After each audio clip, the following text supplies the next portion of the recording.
warahmatullahi wabarakatuh. Alhamdulillahilladzi arsala rasulahu bil huda wa dinil haq liyudhhirahu 'alad dini kullih wa kafa billahi syahida. Asyhadu an la ilaha illallah wa asyhadu anna Muhammadan abduhu wa rasuluh. Qala wa ta'ala fi kitabihil karim, a'udzu billahi minasyaitonir rajim. Bismillahirrahmanirrahim. Alif lam mim, dzalikal kitabu la raiba fihi hudal lil muttaqin. Al-ayah. Baik, kemarin kita sudah membahas tentang strategi dakwah Nabi di Mekah.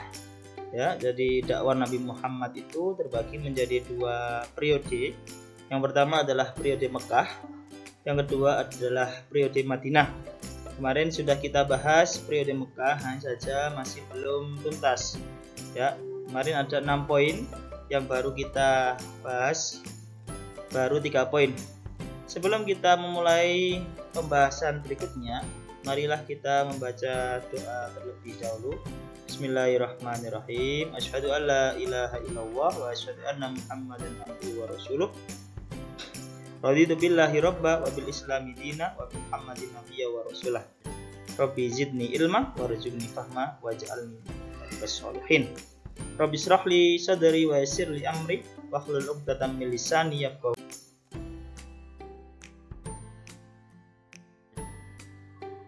Baik, selanjutnya kita akan membahas poin D, E, dan F. Kalau poin A, B, dan C kemarin sudah kita bahas. Yang pertama adalah strategi dakwah Nabi Muhammad di Mekah. Lah ini titik poinnya ya. Jadi strategi dakwah Nabi Muhammad di Mekah ini apa saja kira-kira? Baik, sebelum kita masuk kepada strategi dakwah Nabi Muhammad di Mekah, kita mukadimah terlebih dahulu bahwasanya ketika Nabi Muhammad mendapatkan wahyu pertama, Quran surat Al-Alaq ayat 1 sampai 5, Nabi Muhammad menerimanya dengan kondisi yang sangat cemas dan bingung. Kemudian malaikat Jibril membawa wahyu yang kedua tentang perintah dakwah. Nah ini terdapat di dalam Quran surat Al-Mudaththir ayat 1 sampai 7 yang berbunyi a'udzubillahi minasyaitonirrajim. Bismillahirrahmanirrahim.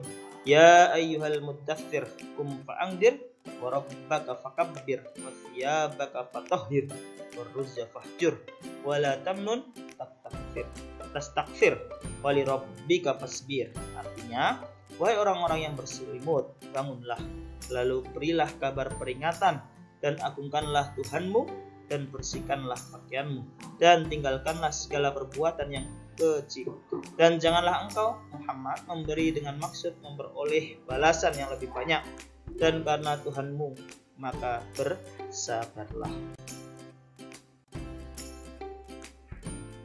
Dakwah Nabi Muhammad di Mekah terbagi menjadi dua. Yang pertama adalah sembunyi-sembunyi atau rahasia. Yang kedua adalah dakwah secara terang-terangan atau terbuka. Selepas Nabi Muhammad mendapatkan wahyu Quran surat Al-Mudaththir, Nabi Muhammad akhirnya membuat strategi dengan dua cara. Yang pertama adalah dakwah secara sembunyi-sembunyi atau secara rahasia. Dalam hal ini dibuatkan oleh Quran surat Asy-Syu'ara ayat 214 yang artinya dan berilah kabar peringatan kepada kerabat-kerabat terdekatmu wahai Muhammad. Ada juga dakwah secara terang-terangan atau terbuka, yaitu dengan Quran surat Al-Hijr ayat 94 yang berbunyi fasda bima tu'mar wa'rid 'anil musyrikin. Maka sampaikanlah Muhammad secara terang-terangan segala apa yang diperintahkan kepadamu dan berpalinglah dari orang-orang musyrik.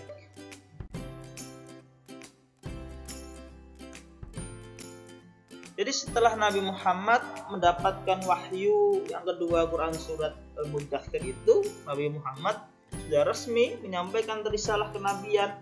Makanya pada waktu itu Nabi Muhammad harus membagi strategi dakwah karena tidak semua masyarakat Mekah, karena tidak semua kaum Quraisy menerima.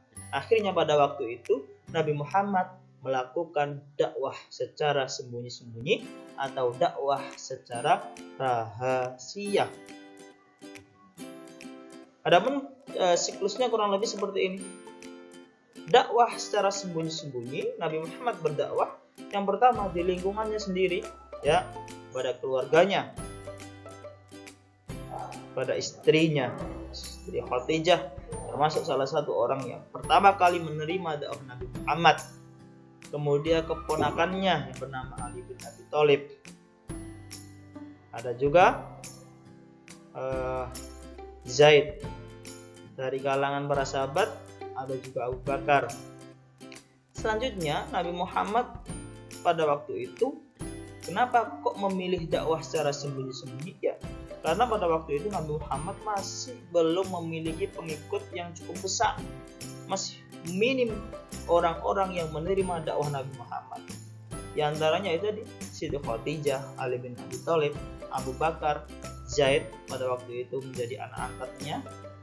Kemudian 5 itu Ummu Aiman, termasuk pembantunya yang membantu ibunya yang bernama Siti Aminah merawat Nabi Muhammad.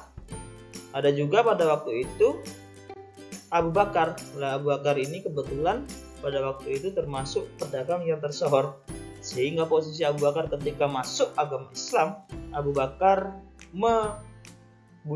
mengajak sahabat atau rekan kerjanya, rekan bisnisnya untuk masuk Islam.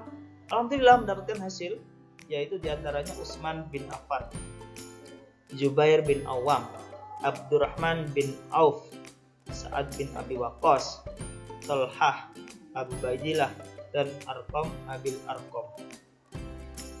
Selanjutnya ada juga dari kaum muslim yang lain, di antaranya Bilal bin Rabah, Abu Ubaidillah Amr, sampai Fatimah binti Al-Khattab, termasuk saudara perempuan Umar bin Khattab. Mereka masuk dalam kategori as-sabiqunal awwalun, orang-orang yang pertama kali masuk Islam.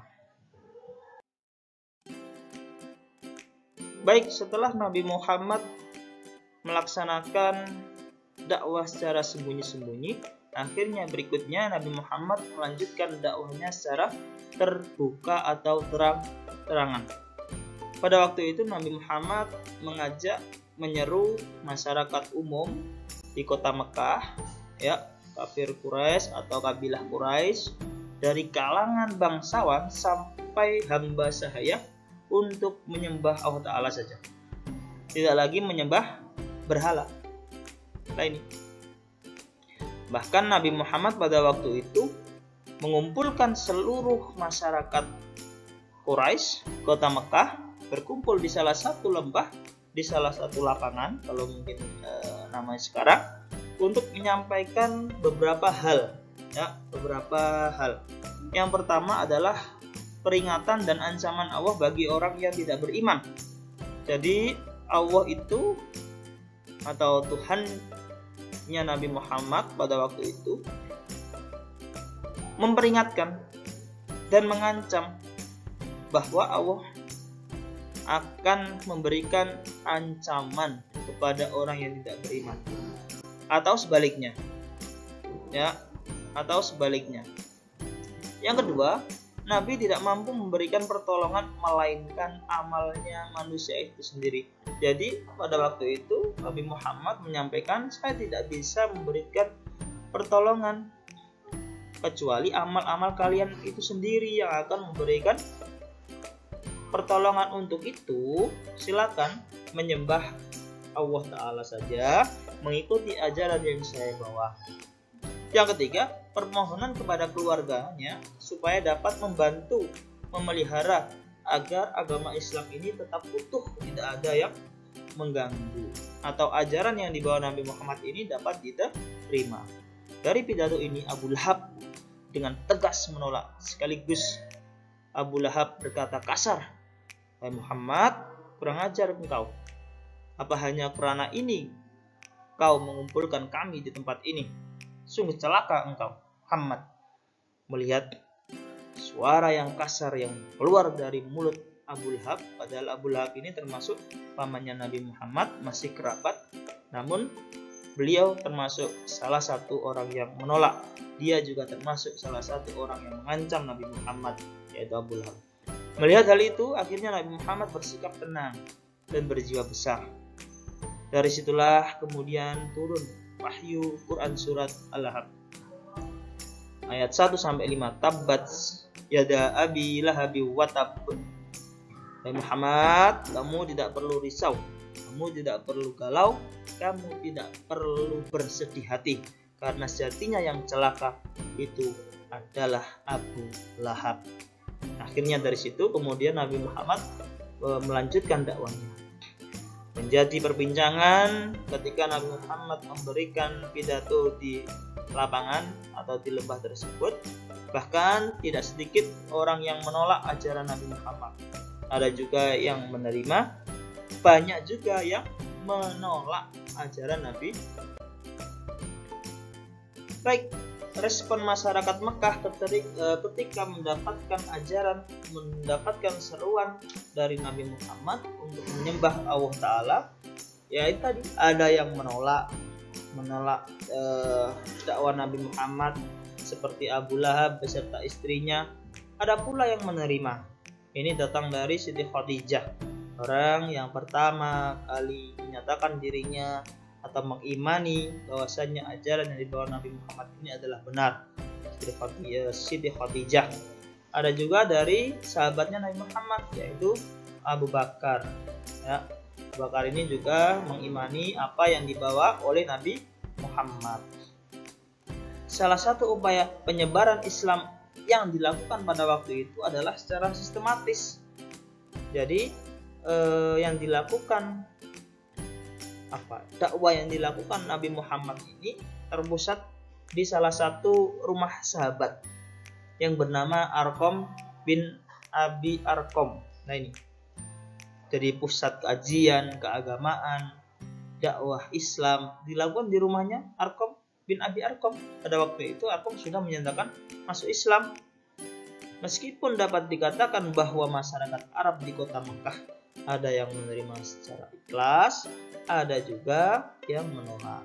Itulah perjalanan Nabi Muhammad ketika mendapatkan respon dari masyarakat Mekah terkait ajaran yang dibawakan. Selanjutnya,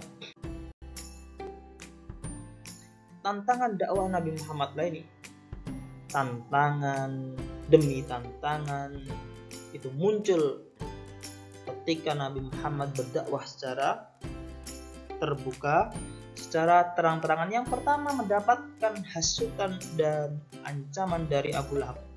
Jadi Abu Lahab ini menghasut masyarakat Quraisy untuk membenci, untuk tidak menerima ajaran yang dilakukan Nabi Muhammad. Bahkan Abu Lahab pun sempat mengancam,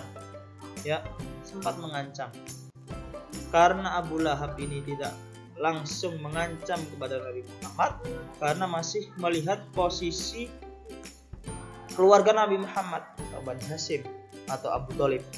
Akhirnya apa yang dilakukan Abu Lahab? Abu Lahab membujuk Abu Thalib. Abu Thalib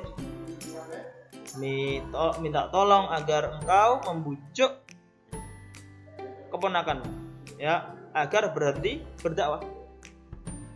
Akhirnya Abu Thalib membujuk pamannya, wahai paman, keponakanku, tolonglah berhenti berdakwah, karena aku khawatir, karena aku sebagai pamanmu sangat khawatir nanti terjadi apa-apa terhadap kamu.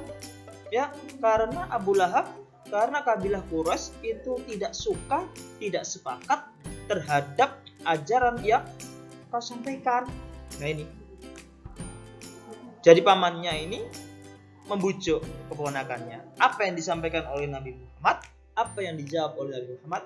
Wahai pamanku, sekiranya matahari ditaruh di tangan kananku, bulan ditaruh di tangan kiriku, aku tidak akan berhenti berdakwah. Ini jawaban Nabi Muhammad. Jadi apabila matahari diletakkan di tangan kanan, kemudian bulan diletakkan di tangan kirinya, Nabi Muhammad tidak akan berhenti berdakwah sebelum Allah memenangkanku atau membinasakanku dalam perjuangan ini. Luar biasa yang disampaikan Nabi Muhammad, tekad bulatnya yang disampaikan Nabi Muhammad. Karena dirasa bujukan Abu Thalib ini tidak mempan alias gagal, akhirnya tawaran kepada Abu Thalib untuk memberikan Muhammad kepada mereka. Ya, sempat Nabi Muhammad ini ditukarkan. Tetapi pada waktu itu Abu Thalib tidak mengindahkan karena itu adalah keponakan tercintanya. Bahkan kabilah Quraisy atau pemimpin Bani Hashim pada waktu itu menyampaikan langsung kepada Nabi Muhammad melalui Utbah, baik Muhammad, mohon berhentilah berdakwah. Jika engkau menghendaki harta, maka kami akan mengumpulkan harta sehingga engkau menjadi orang terkaya di kalangan kami. Jika engkau menginginkan kedudukan, maka kami angkat engkau menjadi seorang pemimpin. Namun sekali lagi Nabi Muhammad tetap menolak dengan keras. Akhirnya berbagai ancaman dan rintangan yang menimpa kepada Nabi Muhammad dan berikutnya akhirnya Nabi memerintahkan untuk hijrah ke Habsyah Ethiopia. Rajanya bernama Nejus. Akhirnya kaum Quraisy memutus segala hubungan dengan Bani Hashim. Sehingga dari situ terjadi sebuah pemboikotan. Ya, pada waktu itu terjadilah pemboikotan sehingga umat Islam pada waktu itu terkepung di lembah pegunungan dan terputus berbagai komunikasi dari pihak luar. Adapun isi pemboikotannya kurang lebih ada 4 ya, pemboikotan yang berlangsung selama kurang lebih 3 tahun, sekitar 616 Masehi itu berlangsung. Adapun isinya yang pertama adalah mereka tidak akan menikahi orang-orang Islam. Begitu sebaliknya, mereka tidak mau apabila orang Islam mengajak menikah kepada mereka. Yang kedua, mereka tidak akan melakukan jual beli apa saja dengan orang Islam. Ketiga, mereka tidak berbicara dan menengok orang-orang Islam yang sedang sakit. 4, mereka tidak akan menerima permintaan damai sebelum Nabi Muhammad diserahkan kepada mereka. Akhirnya dengan pemboikotan seperti itu, dampak yang dirasakan oleh Bani Hashim adalah menderita kelaparan. Namun pemboikotan itu berakhir ketika pemimpin Quraisy yang masih memiliki hubungan baik dengan Bani Hashim dan Bani Thalib merobek piagam pemboikotan tersebut. Karena apa? Karena merasa risih, merasa kasihan kepada Bani Hashim. Itulah tadi isi dari pemboikotan yang akhirnya dirobek. Adapun peristiwa penting yang terjadi selama Nabi Muhammad berdakwah di kota Mekah, hijrah ke Habasyah. Pertama, karena di kota Mekah tidak lagi kondusif untuk menyampaikan dakwahnya. Namun beberapa hari kemudian kembali ke kota Mekah. Namun ternyata situasi dan kondisi masih belum memungkinkan. Akhirnya hijrah ke Habasyah kedua dengan pengikut yang lebih banyak. Selanjutnya hijrah ke Taif, dan di tengah-tengah peristiwa tersebut terjadi pula perjanjian Aqabah, dan pada akhirnya hijrah ke Yatsrib atau kota Madinah. Mungkin itu saja yang bisa disampaikan, kurang dan lebihnya mohon maaf. Mudah-mudahan yang sedikit itu mendatangkan manfaat. Akhirnya sekian, kurang dan lebihnya mohon maaf. Assalamualaikum warahmatullahi wabarakatuh.